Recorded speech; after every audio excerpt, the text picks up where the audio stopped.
আসসালামু আলাইকুম প্রিয় দর্শক, অন্য মঞ্চের আলাপ চাইতায় আপনাদের সকলকে আমন্ত্রণ জানাচ্ছি। তো ভাইজান, গত 3 দিন যাবত তো আমরা খুব মজাই দেখলাম না? কেউ স্টেডিয়ামের বাইরে বসে, কেউ স্টেডিয়ামের ভেতরে বসে, কেউ চেয়ারে বসে, কেউ টেবিলে বসে। ডাকসু নির্বাচন। তো এখন হঠাৎ করে দেখলাম যে আজকে এই বিএনপির যত বড় বড় নেতা আছে সবার মাথা খারাপ হয়ে গেছে। ডাকসু নির্বাচনে শিবিরকে আওয়ামী লীগ ভোট দিয়া পাশ করায় ফেলাইছে, কারণ শিবিরের এত ভোট ছিল না। তো শিবিরের এত ভোট ছিল না, তার মানে ওনারা যদি ধরেন বিপি পদে ধরেন 5,000 ভোট পায়, তাহলে শিবির পাওয়ার কথা 3,000, কিন্তু এখন শিবির পেয়ে গেছে 10,000, ওনারা পাইছেন 5,000, তার মানে 7,000 ভোট ছাত্রলীগের। এটা নর্মাল। তাহলে ছাত্রলীগ যদি দাঁড়ায় তো 7,000 ভোটেই কই জিতত? বিপি হইতো। আর ওনাদের ভোট 5 বিএনপির 3 শিবির মিলে 8,000 হইতো, তাহলে 2,000 ভোটের ব্যবধানে শিবির জিততো। এটা এই মুহূর্তে ওনাদের থিওরি, এবং আমরা জানি যে ছাত্রলীগ দাঁড়াইলেই জিততো, কারণ পাবলিক আওয়ামী লীগের চায়। সুতরাং ওনাদের এখন খুব মাথা খারাপ, ওনারা ব্যাপক হই হই রই রইতে আছেন। তা আপনারা থাম্বেলটা হয়তো দেখছেন যে এখন ঝটিকা কেলানি হবে, আর ঝটিকা মিছিল হবে না। বিএনপি অলরেডি বুঝতেছেন যে গত কয়েকদিনের মিছিল, যে এখন আর আমাদের এটাকে ঝটিকা মিছিল করতে পারে না, এটা আমরা বুক ফুলাইয়া মিছিল করি। আর বিএনপি গত 17 বছর এ ধরনের বুক ফুলাইয়া মিছিল করা তো দূরে থাক, ওনারা 3 জন নিয়ে ওনাদের কেন্দ্রীয় কার্যালয়ের ভিতরে বসে মিছিল করতো। তো সেই জায়গায় বাংলাদেশ ছাত্রলীগ এতদিন ঝটিকা মিছিল টুকটাক করার পরে গত 2 সপ্তাহ ধরে এখন বুক ফুলাইয়া মিছিল করতেছে, যেই মিছিল আগামী 2-1 দিনের ভিতরে আরো ব্যাপক আকার ধারণ করবে। আপনাদের অনেকেই গত ভিডিওতে আমাকে অনেকেই আপনারা কমেন্টস করেছিলেন, কি ভাই আপনি বললেন যে ছাত্রলীগের মিছিল চিটাঙ্গা হবে, চিটাঙ্গা হয় না। আজকে দেখছেন আগ্রাবাদে হয়েছে। অনেকেই বলছিলেন, আমার আরেকটা ভিডিও দেখে আমি বলেছিলাম যে 19 তারিখ যেদিন জামাতের মহাসম্মেলন ছিল, সেই দিন যে ঢাকা ইউনিভার্সিটি দখল হবে নীরবে অথবা সরবে গোলাগুলির মাধ্যমে। এরপর অনেকে বলছেন, কই ভাই আপনি তো বললেন হইল না। আপনাদের অবস্থাটা কি জানেন? যে এখন বলছেন কেন ভাই, এখনই হইতে হবে না রে ভাই, ওইভাবে হয় না। তো এই যে নীরবে দখল হয়েছে দেখছেন তো, এবার ঢাকা ইউনিভার্সিটি নীরবেই দখল হয়ে গেছে। বিএনপি কলা চুষা দিছে বিএনপির। তো এখন এই যে কেস স্কিমাইট যেটা আসতেছে বিএনপির কপালে, সেটা আমার ছাত্রলীগ, যুবলীগ, আওয়ামী লীগের ভাইয়েরা করবে। বহুত খেলছেন বিএনপি ভাইয়েরা, আমাদের ঘরবাড়ি ভাঙা থেকে শুরু করে ইট পাথর দিয়ে মারা, আমাদের ব্যবসা খাওয়া সব করছেন। যেখানে গত 17 বছর আওয়ামী লীগ ছাত্রলীগের লোকজন আপনাদেরকে ভাইয়ের মতন রাখছিল, পরিবারের মতন রাখছিল, আপনার ব্যবসা বাণিজ্য হাঁটা চলা সব করছেন। কিন্তু কুত্তার লেজ 30 বছর চুঙ্গাতে রাখলেও সোজা হয় না, আপনারা সেই কুত্তা। তা আপনারা যেটা করছেন সেটার শোধ এবার হবে। এইবার হচ্ছে যে ঝটিকা কেস কি হবে, মানে আপনারা বলতে পারেন হুটহাট কখন কোথায় কে আপনারা ধোলাই খেয়ে গেছিলেন, কারণ আপনারাই 32 নম্বর ভাঙছিলেন, মনে আছে তো? ওই দিন কিন্তু আপনাদের নেতা ঢাকার খোকার পোলা সেই তো বুলডোজার পাঠাইছিল না, ওই যে আপনাদের পিনাকি নবীর কথায়। সারা বাংলাদেশে মুক্তিযোদ্ধাদের গলায় এই তৌহিদি জনতার নামে আপনারাই জুতার মালা দিছেন। সারা বাংলাদেশে মত সব আপনারাই করছেন। আপনারা এক সিমটি জামাত, এক সিমটি মৌলবাদ, এক সিমটি জাতীয়তাবাদ, এক সিমটি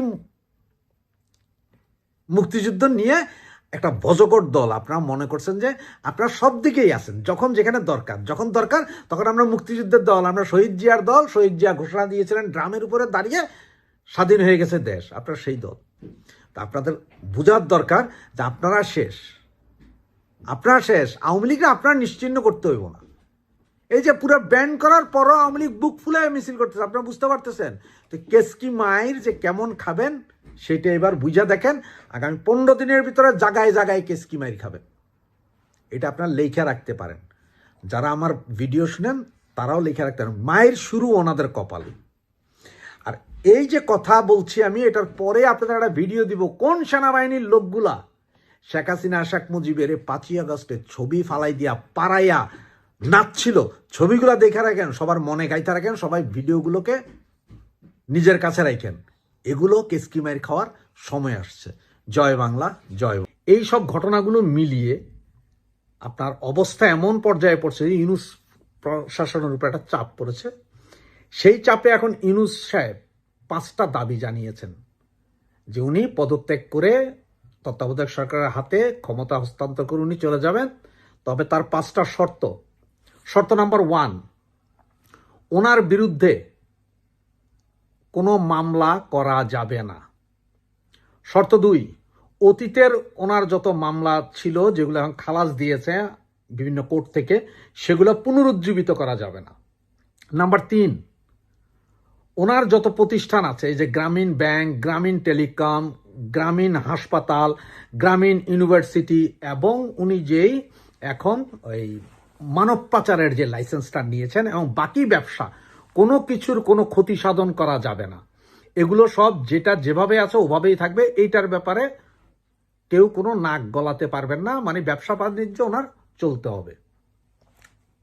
নাম্বার 4, উনি সহ ওনার এই মন্ত্রী পরিষদের বাকি যারা আছেন ওনাদের সবাইকে সেফ এক্সিট বিশেষ চার্টার্ড বিমানে নির্দিষ্ট গন্তব্যে পৌঁছে দিয়ে আসতে হবেন।